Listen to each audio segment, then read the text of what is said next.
Coach Oli, News PH, grabe, napanood nyo ba yung hearing, Senate inquiry? Senator Jinggoy, grabe, parang di umano siya ay nag-astang abogado ni Marcos at ng PIDEA. Nako, yan po ang mga komentaryo ng marami. At marami nga pong nagsasabi na ito si Jinggoy ay natakot sa kaso niya. O, syempre nga naman, di ba? May chilling effect ngayon ng administrasyon eh. O, bakbak ka, sige, bakbak ka. O, yung kaso mo, bubuhayin natin. And bakit po? Nangyari yan kay Pastor Kibuloy. Nangyari po yan kay Kuya Gob. O, nakikita natin kung paano nila harangan ng maisug. O ngayon, binabanatan si Kong Alvarez. 'Di ba? O naku, matindi kaya siguro. Sige. Subukan mo, Jinggoy. Sige, banat ka pa. Ay nako. Ewan ko but siguro pati mga bashers may iintindihan nila kung saan tayo nanggagaling. Siguro naman makatao yung kanilang pag-uusga diyan. So si Senator Jinggoy ba ay siya ay tiningnan niya ang magkabilang panig o meron na siyang husga? Case closed na. Ito po ang problema natin. Yan yan lang pag-uusapan natin. At meron na ako gusto ipakita sa inyo. Hindi ko na po mailagay, no?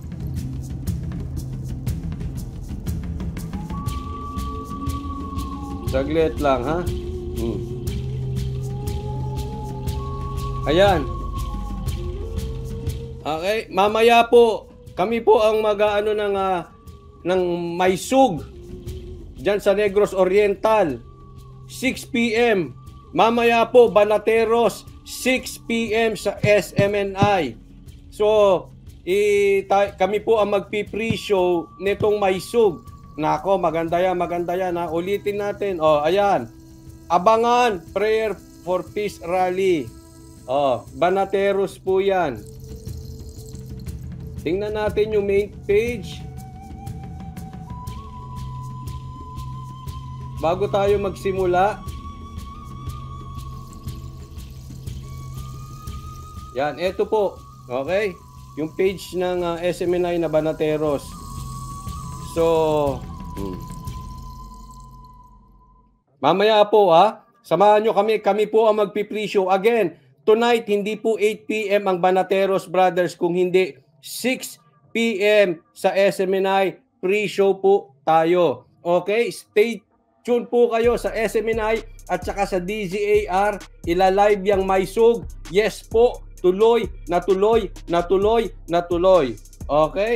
Andyan na po si Tatay Digo. At ulit, sasabayan po namin ng live yan. Papunta na po kami. After nito, takbo na po agad ako ng SMNI para i-host natin iyan. Okay? Abangan po ninyo yung programa ng Banateros dyan. Okay? Ngayon, puntahan na natin agad-agad. Ito si Senator Jinggoy. Gusto ko ipakita sa inyo ito. At kayo na po ang humusga. Dahil po, ako po ay medyo tinabangan ng bahagya. Ay, ng sobra-sobra dito kay Jinggoy. Ayan, pag-usapan natin yan. Pakinggan natin. Yung mga ibang detalye, alam mo. Yung ibang naitatanong namin, hindi mo na alam, hindi mo na matandaan. Ultimo yung gender nung confidential informant, whether babae o lalaki, hindi mo rin ayaw mo rin sabihin. Parang natatawa yung nasa likod. Yung pangalan, nakalimutan mo. Pero samantalang yung mga ibang tinatanong namin sila way back, alam mo. Your Honor, kung mapapansin nyo. Alam mo, Mr. Jonathan, ano bang rango mo, Jonathan? Colonel? Hindi po, agent po. Agent. Agent. Alam mo, Agent Jonathan, dito, we are ferreting out the truth. Ngayon, kung yung sinisiwalat mo rito, panay hearsay, hindi ka namin paniniwalaan. Dinamay mo na yung presidente. Sinabi ng PIDEA, he was never included in the drug list. Sinama mo mga ibang personalidad, mga sikat na artista. Tinanong natin ng PIDEA, they were never included in the drug list. Alam mo, nagsisinungaling Your ka. Honor. Sandali lang, patapusin mo ako. Alam mo, ito, okay. Ako muna, channel ko to. Joke lang po, Senator. With all due respect. Okay? Dumating po kasi kanina dyan si Senator Chis Escudero at pinaliwanag niya na ang pwede lang sabihin ng isang iniimbestigahan is yung kanyang personal knowledge. So kung may tanong po kay Morales about sa ibang tao na hindi niya masagot, hindi po yun po pwede. Kasi personal knowledge. Maganda pa nga ang pagkakabanggit dito ni Chis Escudero. Panuorin niyo po, ni-live ko po yan. Maganda po. Alam mo ang nangyari dito kay Senator Bato, ay Senator Jinggoy. Pasensya na po and this is my opinion. At yan din po ang sinasabi kanina nung nakalive ako, marami pong komentaryong ganyan, marami nagme-mensahe, na kayo po daw ay Senator Jinggoy, kayo po ay naging bias. Nag-asta kayong abogado ni Marcos at ng PIDEA. Nag-asta po kayo na parang natakot kayo doon sa inyong kaso, kaya sumipsip kayo ngayon kay Marcos. Dahil may kaso kayo. At alam naman natin na maraming nabubuhay na kaso. Patay na kaso ni Pastor Kibuloy, binuhay. Yung kaso ni Kuya Gob, binuhay. Pag ikaw ay na Duterte tag ka. Pag ikaw ay ibig sabihin ay kumalaban sa gobyerno, yung kaso mo mabubuhay. So maraming nagsasabi, kaya yung tono ngayon ni Senator Jinggoy, in aid nung kanyang kaso, hindi in aid of legislation. Tatandaan po natin, ang inquiry, Senator, hindi po natin pwedeng husgahan kung nagsisinungaling siya o hindi. Diba? Ang dapat pong ginawa ni Senator Jinggoy dito, pinakinggan niya parehas na panig. Ang problema dito, ang ginisa ni Senator Jinggoy ay si Morales ng si Morales. Hindi niya naman tinanong ang PIDEA. Meron na agad siya. Tingnan mo si Senator Jinggoy hindi dumating nung unang inquiry dyan sa Senate. So siguro, inaaral niya muna, hindi ko alam. O kung may inaantay siyang go signal kung kaninong Poncio Pilatong mataas, di natin alam. Ayaw natin magbintang. But definitely wala siya nung una. Tapos ngayon, pumasok siya. Akala natin tutulong sa inquiry. Tandaan po natin, pagdinig. Inquiry. Ibig sabihin, dapat bitinggin mo magkabilang panig. Ganun po dapat. Magkabilang panig. Ang nangyari dito, hindi nyo dininig. Hinusgahan nyo si Morales. Kaya po galit ang taong bayan. Sigurado, matutuwa yung pulahan sa'yo. Pero yung iba, hindi matutuwa sa'yo. Bakit? Hindi mo dininig Alam mo, isang senyales, kung nagkaroon kayo ng pagdinig, parehong partido galit. Galit ang maka-Duterte sa'yo, galit ang maka-DS sa'yo, galit ang makapulahan sa'yo. Bakit? Kasi pinakinggan mo parehas. Isang senyalis yun ng patas na pagdinig. Galit sa'yo magkabilang kampo. Ang mangyayari dito, matutuwa sa'yo ang pula. Antayin nyo. Tingnan nyo kung totoo sinasabi ko. Huwag kayong maniwala kay Coach Oli. I-research ninyo. Kaya nga pagdinig Kaya nga hearing. Kaya nga inquiry, in aid of legislation, ano magagawa mong batas dyan? Ito tanong ko lang kay Senator. Yung asta ba niya ay gusto niyang malaman ng katotohanan? Gusto niya makapagsalita ang magkabilang panig para may magawang batas? Pagkatapos mong gisahin si Morales, pagsalitaan ni Maricel, wala ka na. Anong klaseng pagdinig yan? Di ba? Kung talagang seryoso ka, gusto mong madinig magkakabilang panig, dapat nandiyan ka. Dapat tinanong mo rin si Maricel. Ako ayoko nga madamay si Maricel dito Hindi ko nga siya ginamit na thumbnail. Kasi nga para sa akin artista. But mamaya natin i-explain yan. Okay? Pero sana naging patas, kung magtatanong ka, tanungin mo parehas. Huwag po tayong gumaya dun sa ibang sekretary, nagsisimula pa lang ang kaso, case closed na. Kaya po nagagalit ang taong bayan sa mga ganyang klase ngayon. Evelyn B, maraming salamat po. Naunawaan niyo po? Kaya napipiko ng taong bayan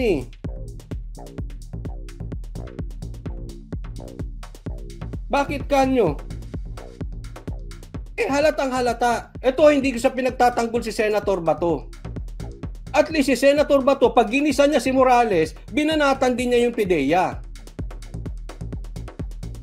Nung sinabing, totoo to, I certified totoo tong document na to, sinasabi mo bang sinungaling ako, binanatan niya rin. Yes, maraming magagalit sa kanyang DDS kasi hindi pantay yung expectation nila bilang a Duterte follower ito si Senator Bato, nakukulangan sila. But definitely, pati pulahan galit sa kanya. Why? Kasi parehas ng ginisa. Parehas niya. I may disagree with Senator Bato. Sa katotohanan, nakukulangan ako sa kanya. Sa kanyang pag-iimbestiga, nakukulangan ako. Okay? That is my personal opinion. Pero hindi ko masasabi ngayon, this time, na mali si Senator Bato. Naiintindihan na natin. Yes, for me, he could do better than that. Dapat ginisa niya. Kasi nga, meron akong panig na talagang gusto kong lumabas yung katotohanan. Medyo syempre, considering na I know, medyo bias ako sa Duterte. Alam nyo yan. No? Pero sa isang banda, pag tinignan mo magkabilang panig, kaya galit sa kanya, ito, wala. Tingnan mo, pupurihin siya. Pogi points ito ngayon sa pulahan. Pupurihin to ng todo, abangan ninyo. Ang grabe yung ginawa ni Senator Jinggoy. Nagsasalita pa lang si Senator Bato, pa-intro pa lang, pumasok na siya. Hindi niya talaga papapasukin anything. Kailangan makauna siya dito kay Morales. Diba? Sana tinanong mo rin si Maricel. Tinanong mo ba PIDEA?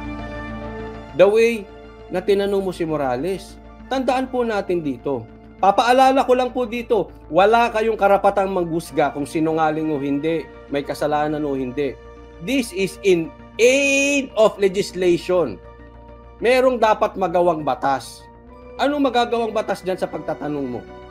Una, sa tingin ko kung meron dapat magawang batas, kaya tayo nagkakaproblema dito dahil merong takot magpa-drug test. Yan ang dapat magawa. Yang batas na yan, kung meron tayo dapat mapiga rito, makagawa ng batas in aid of legislation, makagawa ng batas na drug test para doon sa mga national candidate, national electorate, yung mga tatakbo, president, vice president at senators, and the secretaries. Pangalawa, dapat ito tinitingnan dito kasi tinitingnan dito paano nag-leak yung document.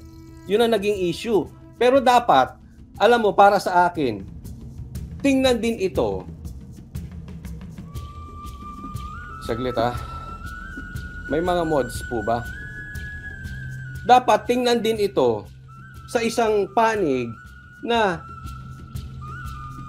pag mataas ka, nahaharang yung raid.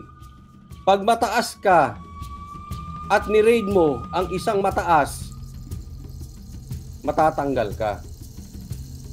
Dapat inimbestigahan yun dito eh.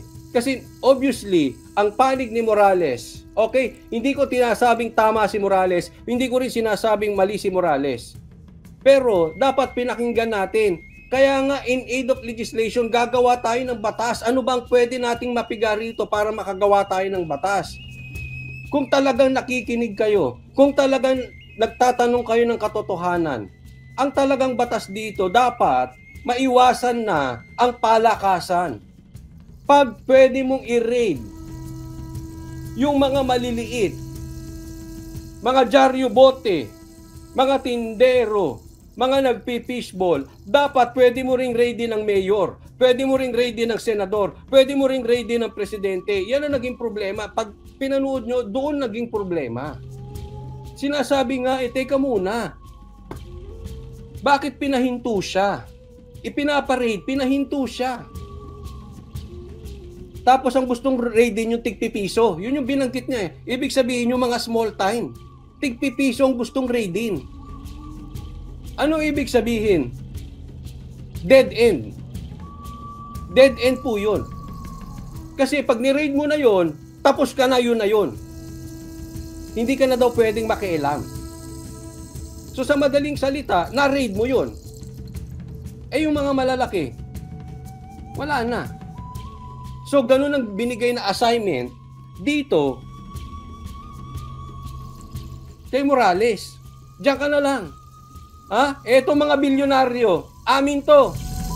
Hoy, Morales, diyan ka sa tagpipiso. Magtiis ka dyan. Masyado kang bida-bida. Ito po nagiging problema sa bansang Pilipinas. Pag gumagawa ka ng tama, galit ang maraming tao sa'yo. Ulitin ko, hindi ako para maghusga kung tama si Morales o hindi.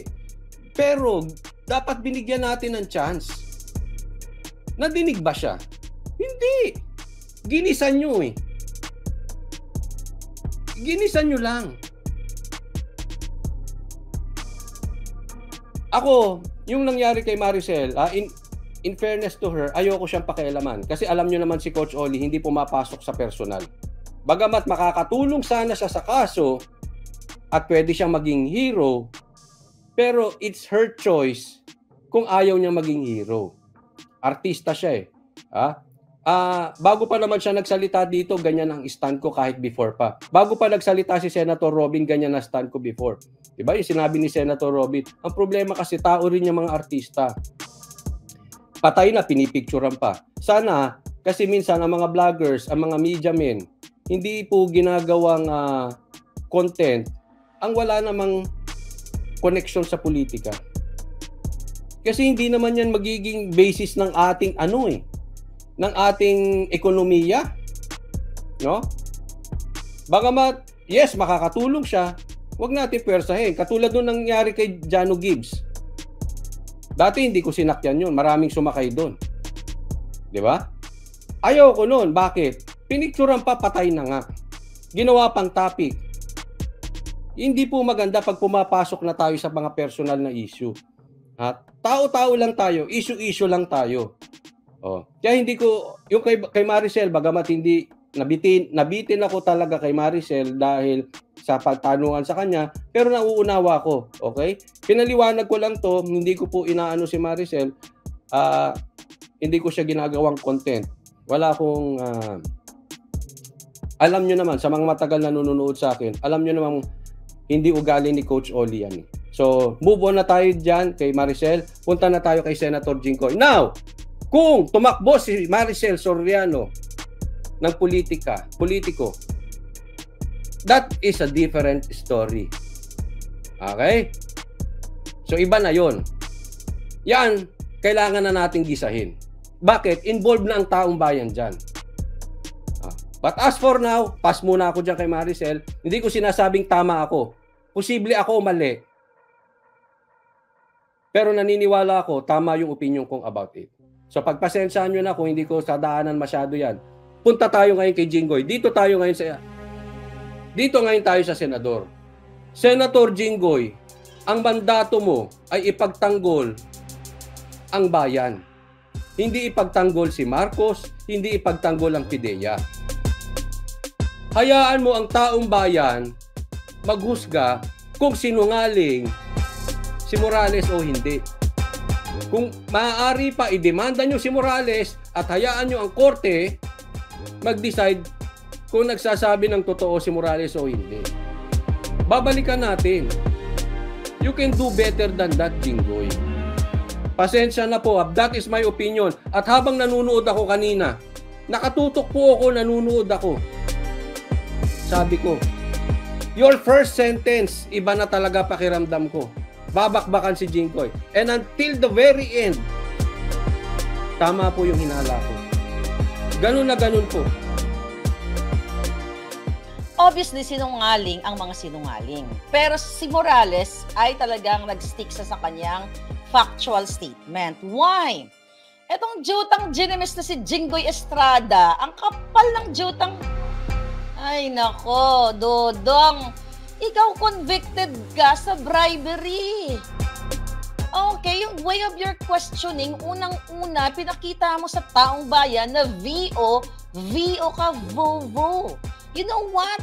Pumunta ka dun sa Senate na hindi mo ginawa yung homework mo. Anong sabi mo kay Morales? Oh, sino dinadamay-damay mong tao dito? Oh, nisindak mo. Ganyan-ganyan. Siya nga ka pala ito, the highest level. Putang ina, sabi ko, alam mo, pwede tayong palitan ito mga jutang Jenimis. Saan ka nakakakitang senador na magsasabi doon, mag-intimidate ka sa tao? Wala kang alam. Kung wala kang alam sa Senate hearing, dapat nag-review ka. Hindi niya idinawit si Marcos Jr. at saka si Maricel na best actress doon. Jinggoy, makinig ka, Junggoy. Okay? Anong sinasabi mo na dinadawit ni Morales? Ay nako, talagang bugo to the highest level. Ang sinasabi nga niya, 'di ba, palibasa, wala nga kayong alam nila. Gusto niyo yung kumamkam ng pera eh. You're not there para pagsilbihan ng taong bayan, kundi para senador ako, powerful ako, meron akong budget, chuchucho. Nakita niyo, hindi show nga ang bayan. I think ilan ang nanood sa SM9? 34? 40? Okay.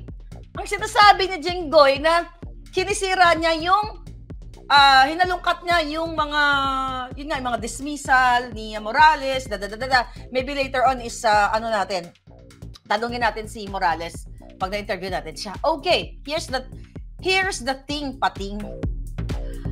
Nagdadamay ka ng mga tao dito. Obviously, may pinagtatakpan ka. Wala siyang dinamay. Kung ginamit mo lang yung utak mo, yung utak mong kasinlaki ng tungaw, dapat nalaman mo na siya ay napasalang lang doon dahil in-expose ko ang pre-op at operation to operate.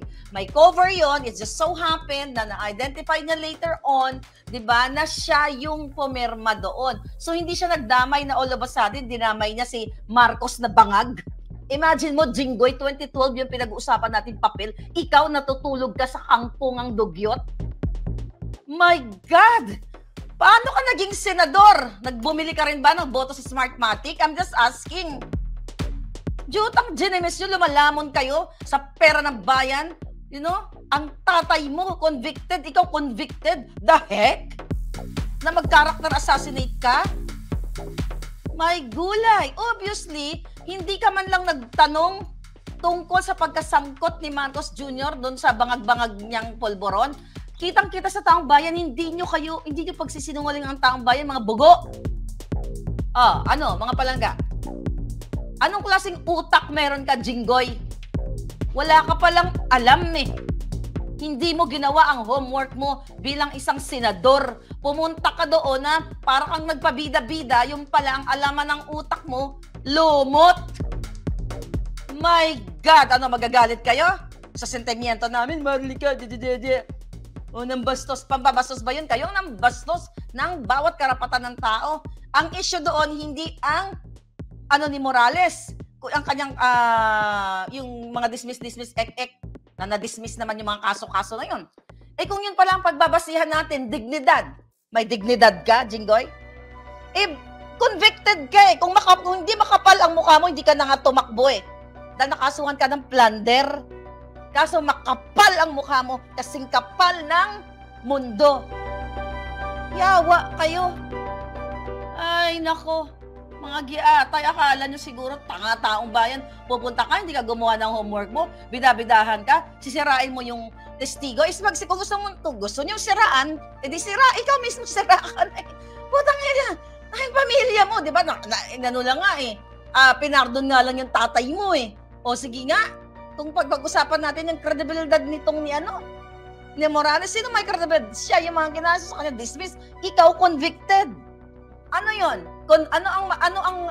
Sino may credibilidad? Yung nagtatanong na convicted sa bribery o itong si Morales na kinasuhan ng patong-patong na mga yawa dyan sa PIDEA, na mga tiwali na naman siya, na dismiss naman.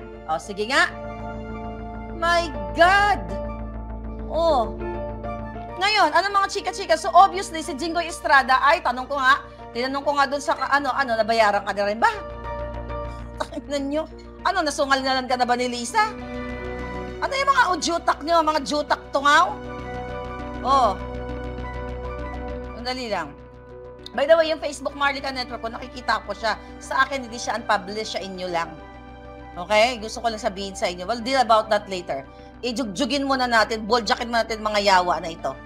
Ngayon, ano yung mga in-air doon? Okay, mag-comment kayo dyan kasi sabay-sabay naman tayong nanood di sabay-sabay tayong magkomento ng bonggang-bongga. Nagtatanong, okay?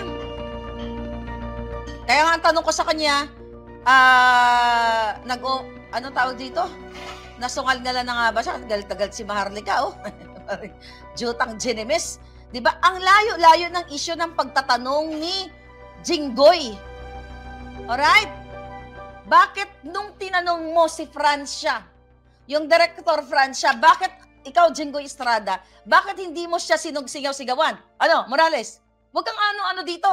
Bakit kay Francia, sa mga taga-PDEA, ang bait-bait mo? Kaya nga, bakit? Kinausap ka ba ni Lisa? Sinungal-ngalan ba? Kasi kung ganyan ang attitude mo, yung demeanor mo, misdemeanor, kung ganyan ang personality mo, hindi lang dapat kay Morales ganon.